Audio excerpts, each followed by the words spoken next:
So this is going to be the most realistic review of a 250,000-mile Ioniq. Like, I'm going to tell you all the good things and then all the bad things. And there are a bunch of little things to nitpick, and there are some wear and tear issues that definitely happen. A lot of you thought the Hyundai Ioniq couldn't get to 100,000 miles because it's Hyundai and Prius is more reliable. Well, I proved that wrong years ago when I hit 100,000 miles on that video. Now I'm at 250,000 miles, and guess what? It's still running pretty good. I've done some update videos on the eco modding, so that's a totally different video with the sidewall wheel covers and then the box cavity fins. The only annoying thing is people make Batman mobile comments. Obviously, that's not the case. We got pretty much just some basic like cosmetic wear and tear, maybe like a little key scratch or fingernails or something going on. But other than that, the upgrades that I've done on the car, I got XR Plus nano ceramic tint. So this was like $1,200 as an upgrade because I also had a clear one put on the windshield. So you don't need a sunshade. Sunshade does help, but when you're driving, you don't really feel the sun on you. No hot seat belts, no hot steering wheel, all of that. Got a dash mat. I pretty much always Rain-X all of the windows, helps with the hydrophobic stuff.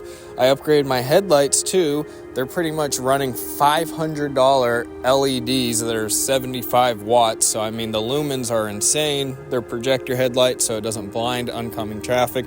But they were just original halogens when I first got the car, but now super bright LEDs. You can see up to 2 miles away.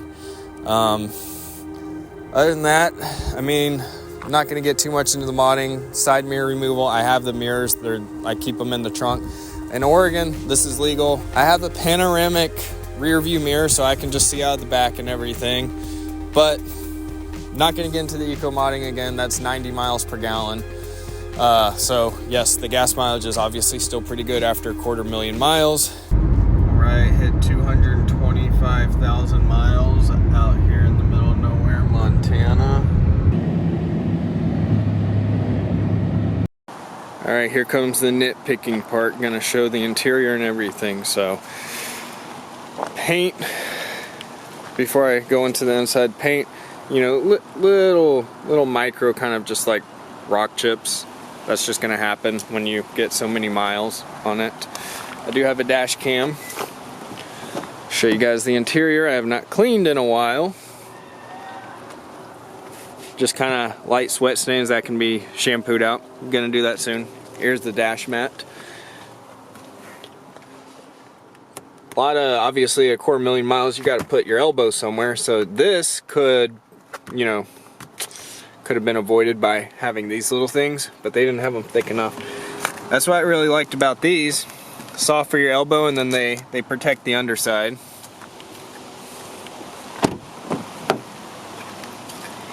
Back seat, same old, same old. Bottom WeatherTech mat, as you can see.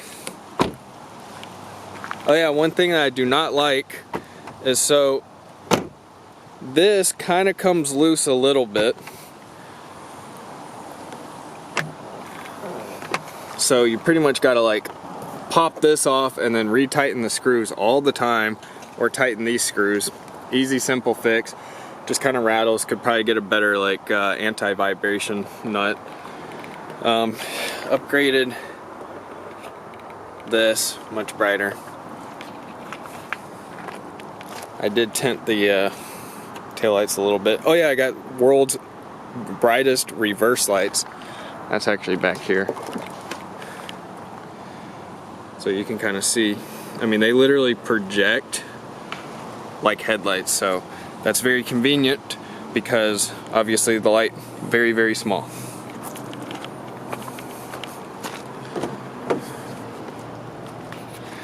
One thing I do like, if you put all the seats down, I'm not going to do all that to put it back up, but there's a lot of cargo space. I mean, like a lot of space. I've actually been able to put a whole entire queen size mattress pad back here, put pillows, and like car camp sleep. Because it's a hatchback, you can kind of just look at the stars from the back of the hatch. Really nice, very practical. I snowboard a lot, so lay the seat down, I can just lay snowboards, like several snowboards in the back, put all my gear. That's pretty nice. Don't have to worry about a roof rack or any of that. Again, these things are pretty nifty. WeatherTech mats, definitely need to probably clean them. Again, I wasn't really planning on showing the interior of the car, but we got that. AC works amazing because it's attached to the hybrid battery, and sometimes the dash cam will drain the battery if you park at an airport for a week or something, and then you can push this magical button, if it'll focus, and it literally jump starts your battery, the little tiny 12-volt battery with the big hybrid battery. So no jumper cables needed. That's pretty handy. Running the system check. Got a lot of gas mileage. Okay, pretty nice, pretty nice. Still running. Touchscreen, yeah, I'm sure you guys have seen the interior videos. Too bad they discontinued this car. So, yeah, a little wear and tear in that. Weather mat cup holders, again, just kind of needs a deep cleaning.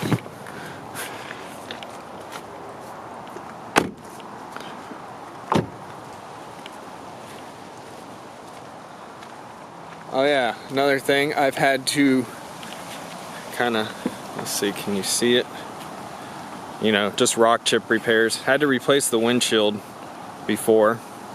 That was more expensive than I thought because of the window tint that was like $400 just by itself. Dang, look at that reflection. But yeah, so still gets good gas mileage.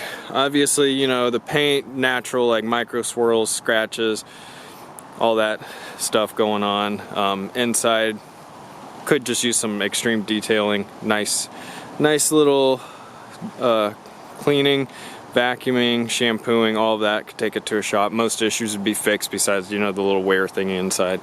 Other than that, runs pretty good. I've also been using the new Valvoline Restore and Protect, and so that's been really helping clean up some of the carbon in the engine.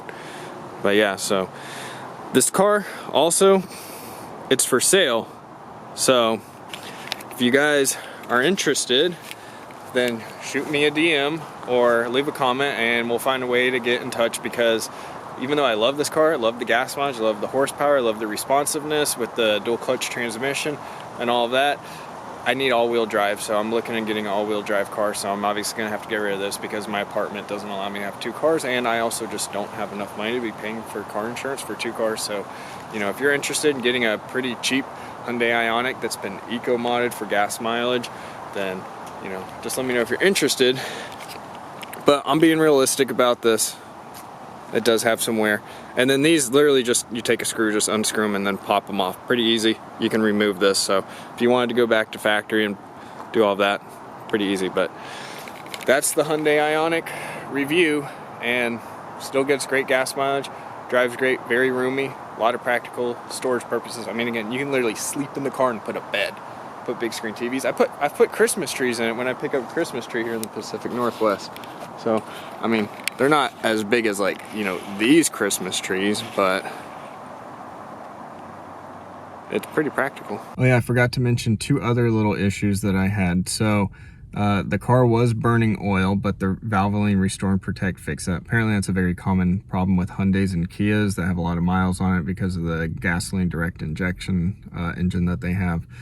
And then this little weird thing I haven't been able to figure out, it's been going on throughout most of the life of the car, is the check engine light comes on typically whenever I go up to high elevations and then back down. So when I go up to Mount Hood and I go above 7,000 feet and then drive down, check engine light comes on, take it to AutoZone, it says catalytic converter and oxygen sensor issue.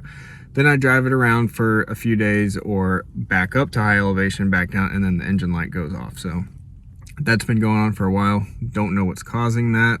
Somebody said that also kind of happens with Hyundais, and it was just something to do with how the oxygen levels in the air are different. in the higher elevation. So again, I don't know what's going on with that, but it hasn't really affected the life of the car. I've obviously put easily over 100,000 miles with that going on. So that's one little weird nitpicky thingy. Another little nitpicky thing. This is kind of squishy, maybe a spring issue. You just gotta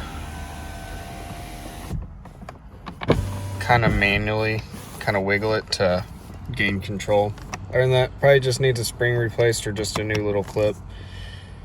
But yeah, and then plastic just rattles in general because, you know, Hyundai.